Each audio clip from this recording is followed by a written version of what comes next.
Hello. आज होता आमचा ट्रिपचा तिसरा दिवस आणि आम्ही ओंकारेश्वरमध्ये होतो. भल्या पहाटे सकाळी 5 वाजताच उठून आम्ही तयारी केलो आणि 6 वाजता आम्ही मंदिराच्या परिसरात पोहोचलो होतो. इकडे गाडी पार्किंगला लावण्यासाठी गेलो होत्या म्हणून आम्ही त्यांची वाट बघत थांबलो.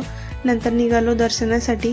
6 वाजता निघालो दर्शनाला, तरी इकडे खूप गर्दी होती. क्लिनिंगचं काम अजून चालूच होतं आणि आम्ही देवासाठी इकडे हार फूल वगैरे सगळं घेतलं. प्रसाद.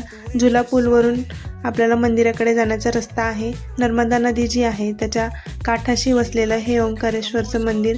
खूप मनाला भारावून टाकणारा हा व्ह्यू होता. सकाळचा सूर्योदय खूप फ्रेश फील झालं आणि लाईनमध्ये थांबल्यानंतर आम्हाला 2 तास लागले दर्शनासाठी ओंकारेश्वरच्या.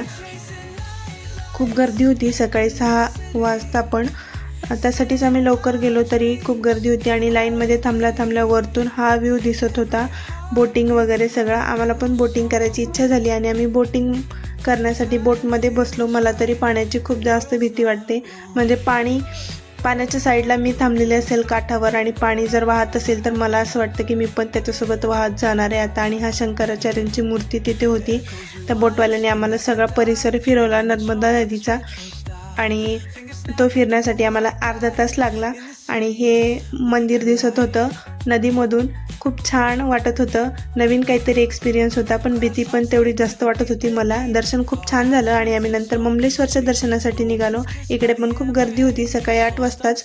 आणि ओंकारेश्वरचं आणि ममलेश्वरचं दर्शन दोन्ही घेतलं तरच एक ज्योतिर्लिंग पूर्ण होतं असं म्हणतात. भेटूया नेक्स्ट व्हिडिओमध्ये. तोपर्यंत बाय.